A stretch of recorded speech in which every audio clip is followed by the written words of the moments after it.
في سبتمبر سنة 2010 دخل جريج فليكن صاحب ال 55 سنة غرفته رقم 348 في فندق إليجانت في ولاية تكساس. لكن جريج مش هيخرج من الفندق ده مرة تانية، ولا انت حتى هتخرج من الفيديو ده غير لما تعرف اللي حصل له. فخلينا نخطف من يومك كام دقيقة كده تحضر لي مشروب وأكلة لذيذة يعدلوا لك مزاجك، وبسم الله نبدأ بكوهات جديدة.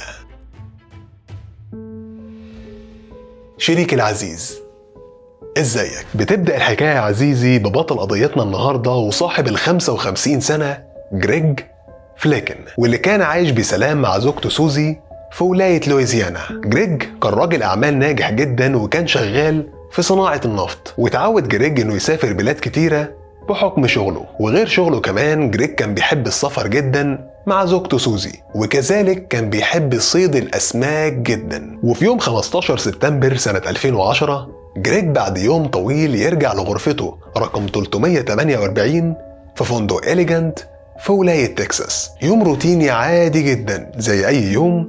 سريره كان موجود عليه منشفة اليد أو الفوطة زي ما بنقول عليها، ومحطوطة عليها قطعة شوكولاتة وعلبة سجاير وموبايل بلاك بيري. بعد كده شغل فيلم ايرون مان 2 وقضى ليلته طبيعي جدا. ولما جت الساعة 7 بالليل هو وسوزي مراته بعتوا لبعض رسايل والأمور كانت عادية جدا. والساعة 8:30 جريج قرر ان هو يعمل فشار في الميكروويف بتاعه، واللي أدى العطل في الدايرة الكهربائية. المهم اتكلم إدارة الفندق واللي بدورهم أرسلوا له عامل علشان يحل المشكلة دي، وجه العامل ده وخلص شغله وبعد كده مشي. تاني يوم سوزي مراته بتتصل عليه ولكن ما بيردش، فاتصلت على الشغل علشان تشوفه ولكنها تكتشف انه مراحش، وهي متعودة عليه ان دايما في مكالمة بتتم ما بينهم الصبح. فقلقت وحست ان في حاجة غلط، واللي خلى 2 من زمايله يروح الفندق علشان يطمنوا عليه. راحوا الفندق وطلعوا على اوضته وخبطوا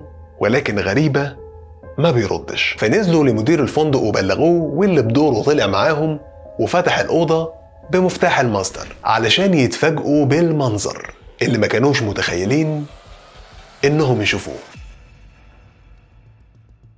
جريج مرمي على الأرض والتلفزيون شغال، ولكن الأوضة ما كانش فيها أي علامة من علامات الاقتحام. وكذلك لقوا المحفظة بتاعته في جيبه اللي ورا وفيها $1000، واللي بيأكد إن اللي حصل له ده ما حصلش بدافع السرقة. وحتى جريج نفسه مفيش على جسمه أي علامة بتأكد إنه حصل له أي اعتداء، ولا دم ولا جروح ولا أي حاجة. والأغرب كمان إنه كان ما بين صوابعه السيجارة بتاعته لسه موجودة. وجريج كان بيدخن بشراهة، وحياته ما كانتش حياة صحية لا في أكله ولا حتى كان بيمارس أي رياضة. وسوزي بتقول إن دايما كنت بقول إني مش هتفاجئ لو مات مرة واحدة، وإن هو حتى كان بيقول لها أنا مرة واحدة كده هتلاقيني مت.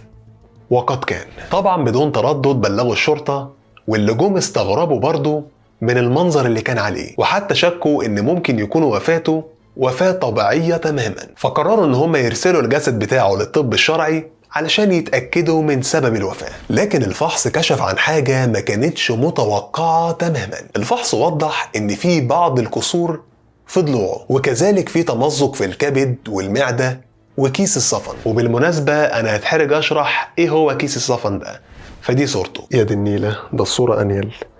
ما علينا، لا حياء في القضايا. المهم إن كمان اكتشفوا إن في ثقب في قلبه وفي كدمات حوالين منطقة الفخذ. والأغرب إن في بعض من الأكل اللي كان واكله متمزق في أمعائه، واللي بيثبت إنه تلقى ضربة شديدة جدا في صدره. والدكتور تومي براون بيقول إن الإصابات الداخلية اللي عند جريج بتعادل صدمة بعربية، واللي طبعا بيأكد إن جريج ما ماتش موتة طبيعية، وإن إحنا دلوقتي قدام قضية جنائية، وإنه في الغالب اتعرض للضرب لحد ما مات. ولكن في حاجة هنا مهمة وغريبة جدا في نفس الوقت، وهي إن الغرفة مفيش فيها أي حاجة تثبت ده. الغرفة منظمة تماما وطبيعية جدا، وكذلك مفيش أي حاجة تقيلة ممكن يكون اتضرب بيها. واللي اتأكدوا منه زي ما قلت لكم إن جريج اتضرب لحد ما مات. ولكن الغريب إن مفيش أي شيء ظاهري عليه، باستثناء طبعا الكدمة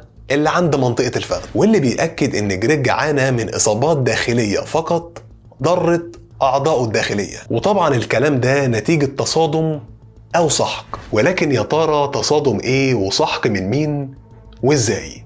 وده اللي مش قادرين يوصلوا له. جريج لما بصوا في تاريخه والمحيط بتاعه لقوا إن هو وزوجته كانوا بيحبوا بعض جدا، وإنه ملهوش أعداء تماما ولا خلافات مع أي حد.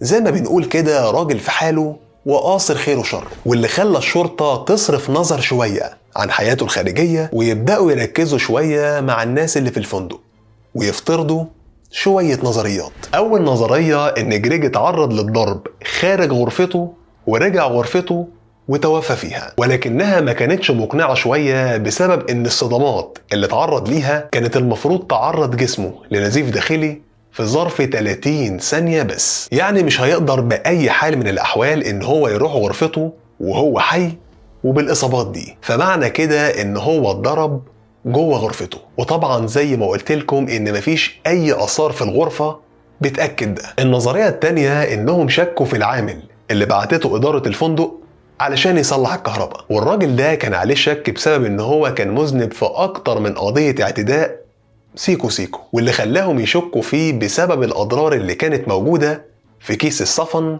بتاع جريج، واللي شككهم إن في اعتداء مش مظبوط حصل لجريج من العامل ده. ولكن في الوقت ده العامل كان عنده عذر مقنع جدا وخرجوه بره دايرة الشك. النظرية الثالثة إنهم شكوا في الناس اللي كانوا في الغرفة المجاورة لجريج، واللي كانت الغرفة 349، والناس دول كانوا مجموعة من الكهربائيين واللي كانوا عادة بيتجمعوا في أوضة واحدة علشان يشربوا مع بعض، وإن يمكن حصل خلاف ما بينهم وما بين جريج بسبب طبعا العطل اللي حصل في الكهرباء لما كان بيعمل فشار، ونتج عن الخلاف ده إن هم اعتدوا عليه في الطرقة بتاعت الغرف، ومن ثم دخل الغرفة بتاعته ومات جواها. ولكن النظرية دي برضو ما كانتش سليمة، لأن الرجالة دول أنكروا تماما إن هم شافوه أو حتى يعرفوه، وإن برضو الإصابات اللي كانت فيه كلها كانت إصابات داخلية ومفيش أي آثار خارجية لأي اعتداء. واللي زي ما قلت لكم إن هم لقوا السيجارة بتاعته ما بين صوابعه، وإن ده مش وضع تشريحي إطلاقا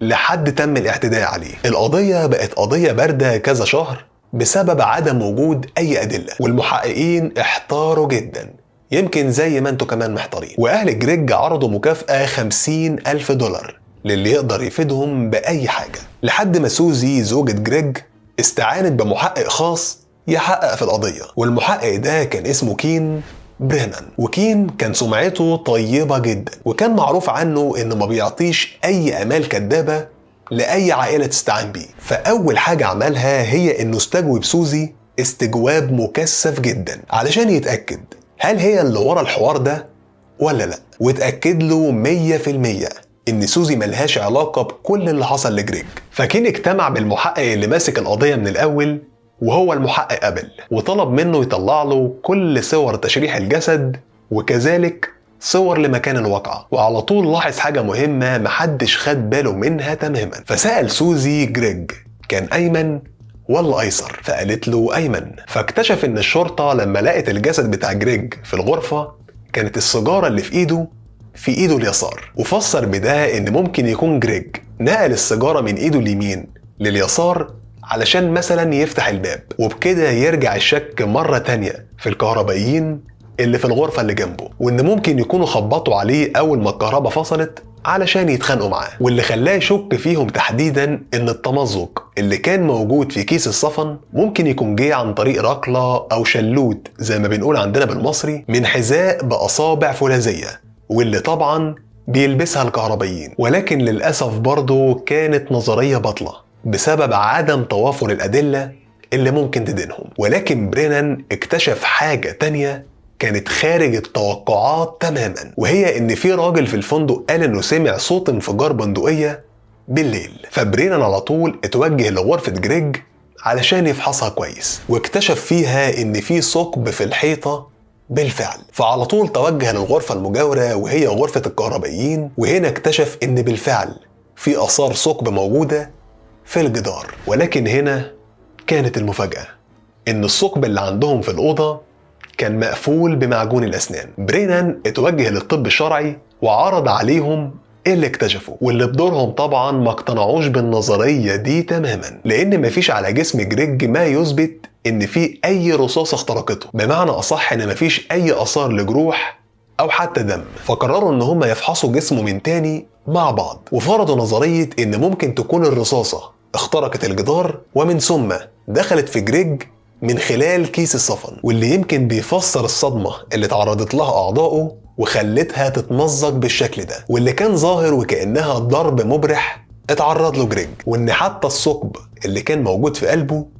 كان ناتج عن الرصاصة دي، واللي يمكن كان الطب الشرعي معتقد في الأول إنه بسبب انفجار الأذين الأيمن لقلبه. على كل حال كده اتأكد إن في رصاصة اخترقت جسم جريج ومات على أثرها. واللي حصل في الليلة دي كان كالتالي: التحقيقات دي استمرت لمدة سنة بعد وفاة جريج، وعرفوا إن الكهربائيين اللي كانوا موجودين في الغرفة دي هم تيم وترينت ولانس. طبعا التلاتة بعد الواقعة دي رجعوا لبيوتهم عادي جدا في تكساس، فالمحققين طبعا راحوا لهم علشان يستجوبوهم. صاحب الغرفة دي كان لانس، وتيم وترينت كانوا جايين له من غرف تانية، فاستجوبوا تيم وترينت واللي بدورهم بدأوا يحكوا ايه اللي حصل. التلات رجالة دول كانوا بيشربوا في غرفة لانس، فترينت سابهم ونزل لعربية لانس علشان يجيب منها ازازة ويسكي. اول ما طلع لقى لانس ماسك بندقية من عيار روجر 9 مللي وبدأ يلعب بيها ويوجهها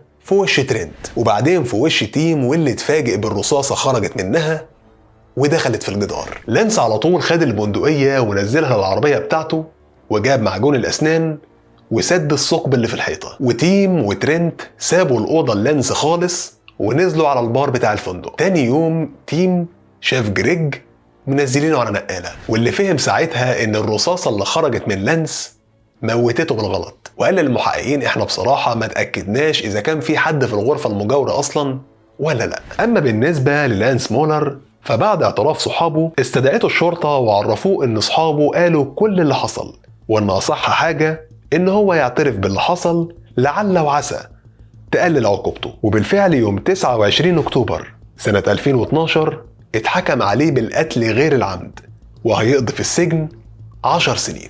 والقاضي قال له سبب حكمي عليك هو بسبب أفعالك بعد ما طلعت الرصاصة من بندقيتك، لأن لو كان ده حصل وانت استدعيت المساعدة لجريج ما كنتش هتقضي يوم واحد حتى في السجن. وبعدها سوزي زوجة جريج رفعت دعوة مدنية ضد الثلاثة وكذلك ضد الفندق، ولكن للأسف خسرت القضية. وبالنسبة لنا بعد ما قريت القضية دي وكنت بلخصها شفت قد ايه ان الانسان فعليا ملهوش في نفسه اي شيء، نجاح وريادة وزوجة بتحبك وحياة مستقرة، وكل ده في لمح البصر يتبخر. من اصعب الافكار على العقل والمشاعر البشرية هي الاقدار وطريقة تنفيذها بدون اي تدخل منك، فيا رب يحسن اقدارك ويحسن ختامك يا شريك العزيز. وبكده يا شريك العظيم تبقى انتهت بكوهات النهارده. خليني اشكرك على وقتك المهم جدا اللي سمحت لي انه يكون من نصيبي، وخلي لي بالك من نفسك لحد ما اشوفك الاسبوع الجاي على خير